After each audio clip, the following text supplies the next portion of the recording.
Monsieur Ferdinand Cambéré, bonjour.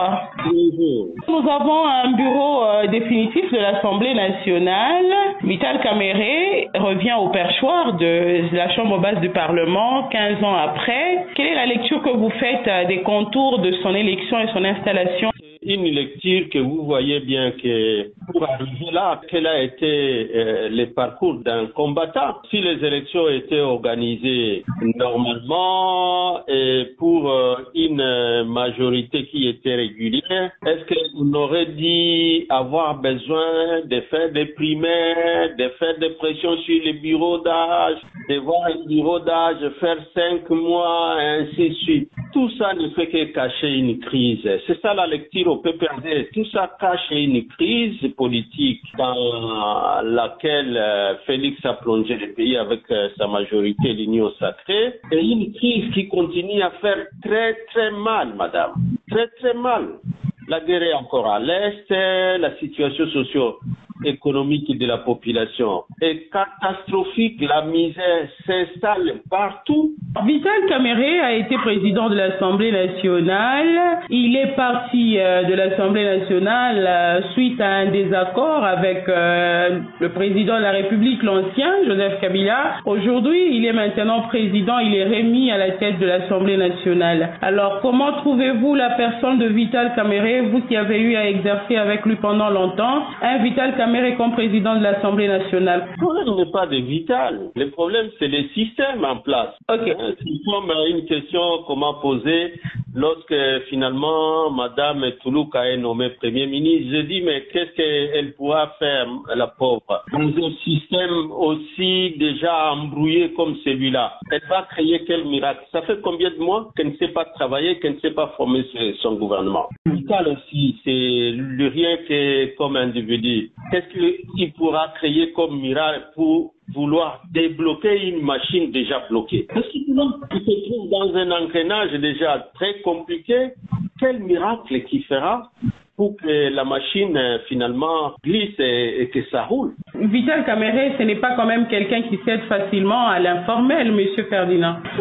Je ne sais pas si les contextes dans lesquels moi-même il a été mon président dans la première législature de la Troisième République, je connais bien ses capacités, mais ici nous parlons d'un système qui a été mis en place en violation de la Constitution, en violation de toutes les lois et que tout dépend de la volonté d'un seul homme. Vous avez vu que avant même que les élections de ces bureaux dont vous parlez, que déjà le Parlement est menacé de dissolution par celui qui doit dire le dernier mot. Et malgré ça, les députés ne se sont pas fait intimider pour élire les bureaux de Vital. Bon, c'est pas le climat en réalité qui est là. Et vous voulez que quelqu'un fasse quoi? Mais l'élection du bureau définitif a eu lieu, mais bien avant, vous avez parlé déjà des primaires qui avaient eu lieu et qui avaient sorti Vital Kamerhe vainqueur. Ces primaires-là prouvent quand même la démocratie dans le pays, Monsieur Ferdinand. Non, au contraire, ça prouvait bien qu'il n'y a pas consensus à l'interne et qu'il faut toujours recourir à un mécanisme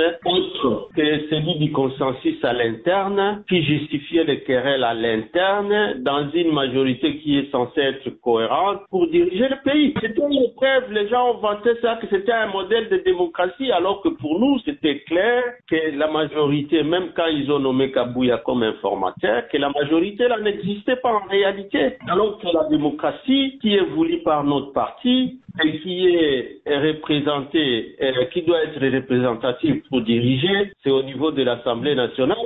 La cohésion doit être déterminée par la majorité qui est là. Mais dès lors qu'on nous montre des signes qu'en réalité les gens ne sont pas d'accord, qu'il n'y a pas de cohérence dans la vision de gouverner, vous pensez qu'il y a un miracle qui va être là? Non, en tout cas, nous, on n'y croit pas. Nous avons maintenant un bureau définitif de l'Assemblée nationale. Qu'est-ce qu'on retient sur le plan de la participation du PPRD ou carrément du Fonds commun pour le Congo en général? Ce qu'on retient est que les seuls partis de l'opposition ou de la résistance qui existe, c'est les PPRD, sinon les FCC.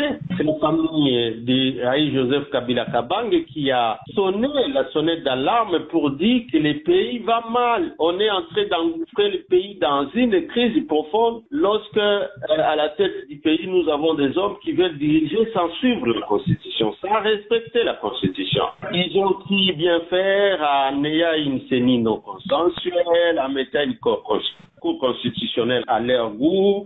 Monsieur Ferdinand Cambéré, je rappelle que vous êtes secrétaire permanent adjoint du PPRD. Shalom Radio depuis Lubumbashi vous dit merci. Merci, madame.